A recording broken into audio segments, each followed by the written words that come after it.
Fala aí pessoal, beleza? Como é que vocês estão?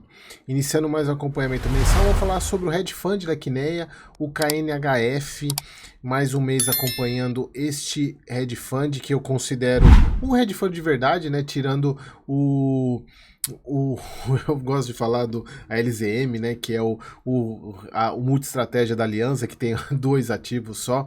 Mas ele é legal porque ele tem um portfólio de imóvel físico, né? Que eu acho bem bacana. E a gente conta com a expertise da Quineia. Mas lá, vamos falar um pouquinho sobre ele. Passou por emissão recentemente, faz algum tempo. Julho de 24 é o relatório. 35 mil de cotistas, praticamente 2 bi de patrimônio. Cota patrimonial 99, cota de mercado 96, ou seja, negociando com um pouco de ágio. Hoje 96,30. Lembrando que por mais que ele seja um hedge fund e tenha uma porcentagem de papel grande, tanto papel quanto fundo imobiliário, a gente tem que ter certo cuidado em usar o P sobre VP para esse tipo de fundo, principalmente por causa da parte de tijolo que ele tem. Mas ainda dá para usar com um certo nível de confiança, certo nível de garantia na análise, tá? Mas é importante até pelo fato dele ter 20% do patrimônio em imóveis físicos. Então hoje, atualmente, ele tem praticamente 60% em CRI, sendo 12 CDI e 49 em inflação, 14% em cotas de fundo imobiliário, 19% em imóvel, 0,8% em ações e a parte de liquidez dele é 10% em LCI e 6,3% em caixa. 110%, obviamente, por ter compromissada reversa aqui. O fundo hoje negociado a 96,30, eu até marquei aqui porque quando eu marquei a cotação subiu, então ela está mais ou menos voltando aqui para o preço que ele fechou de 96,50, está muito próximo aqui. O spread é até que interessante se a gente for ver na parte CDI, tirando a taxa de mercado, né, a taxa de administração de 4,48, parece um bom atrativo nesse preço. Então, mas de fato, obviamente, você tem que ter sua análise de risco aí para saber se vale a pena para sua carteira. Em relação aos dividendos, pessoal, aqui é importante porque é uma das coisas que eu tenho falado muito nos fundos da Quineia. O KNHF, ele é o único desses fundos que a Quineia adota a linearização de dividendo. Tirando ele, nenhum deles ele faz isso.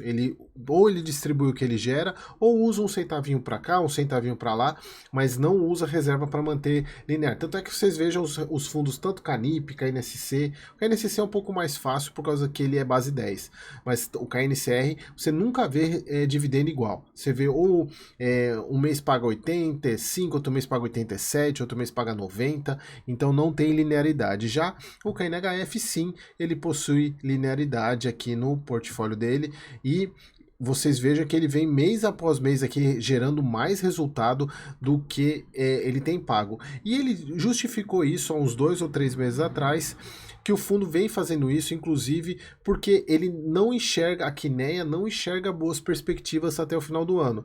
Então o fundo vem fazendo, aumentando a reserva até para poder manter esses dividendos aí nesse guidance até o final do ano de entre 85 e 95, o fundo vem pagando 90 centavos. O fundo passou a reserva para 37 centavos. Eles colocam o guidance aqui para os próximos 3 meses, mas eu acredito que eles consigam manter até o final do ano. Parte de fundo imobiliário, 270 milhões em patrimônio. Não teve nenhuma movimentação aqui, eles falam da questão de incertezas, né? Então por isso que eu acredito que essa é a visão que a Quineia tem para a questão de manter resultado e não distribuir para poder linearizar os dividendos. E aí, quem sabe no final do semestre, se precisar, eles pagam um pouco a mais. O que trouxe mais resultado no fundo foi esse mês, para justificar esse resultado, foram as operações de CRI, principalmente pela questão da parte de inflação, que tivemos inflação um pouco maior nos últimos meses. Aqui a parte de, inclusive ele até tem alguns ativos um pouquinho mais arriscados, né? O que traz uma taxa de média de marcação um pouco elevada, comparado com outros fundos, para quase de um mid-risk para um high yield aqui, se a gente for pensar, embora IPCA mais 11 ainda seja a borda superior aí de um mid-risk. tá? Mas obviamente que isso também está muito em função do risco desses tipos de ativo de residencial, home equity, embora home equity, se eu não me engano, seja creditas que ele tem aqui. Aqui as provisões que o fundo já está tranquilo para pagar os imóveis que ele fez, então já está tudo provisionado. Aqui a gente vê o resultado de CRI, que foi de fato que teve um grande impacto esse mês. Olha só a comparação com o mês passado, que foram 2,3 milhões a mais. E aqui, pessoal, a gente vê, né, o resultado, principalmente porque ainda tem abril e maio, diferente de outros fundos, aqui ele trabalha com M2 e M3, M-2 e M-3 de mês, diferente dos outros, que, por exemplo, Canip, que ele entrega a inflação do mês anterior. O fundo gerou 1,05, pagou 90, aumentou bem a reserva, né, a reserva.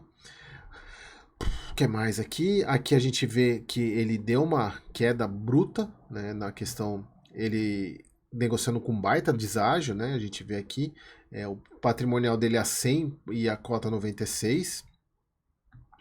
E é isso, pessoal, acho que não tem mais... Aqui, ó, foi o que eu falei, né, são os ativos de home equity, são CRIs que ele tem do Creditas, né, que são os ativos que inclusive o KNCR tem também. KNCR não, KCRE. Aqui é a carteira de fundo imobiliário do fundo. A gente vê que... E obviamente que isso aqui a gente está falando de março, então não tem muito que a gente falar. E como ele não falou das movimentações, a gente não sabe o que o fundo fez atualmente. Olha só, ele tem HGPO aqui, que pode ser... destrave um lucro interessante para ele. E aqui basicamente fundo de... Ele tem muito fundo de tijolo, né? O BTLG, HSML, XPLG, BRCR, MOL, VISC, XPML, LVBI, BRCO, um fundo de papel aqui. O que ele tem de papel mais? Basicamente... É basicamente tijolo. Ele tem um de papel ali que é o MXRF. Aqui o que ele tem de ações, que são de construtoras, né? De empresas de engenharia. E é isso, pessoal. Mais um mês aí acompanhando o nosso hedge fund da Kinea. Gosto bastante desse fundo. E é isso. Espero que vocês tenham gostado e até o próximo vídeo.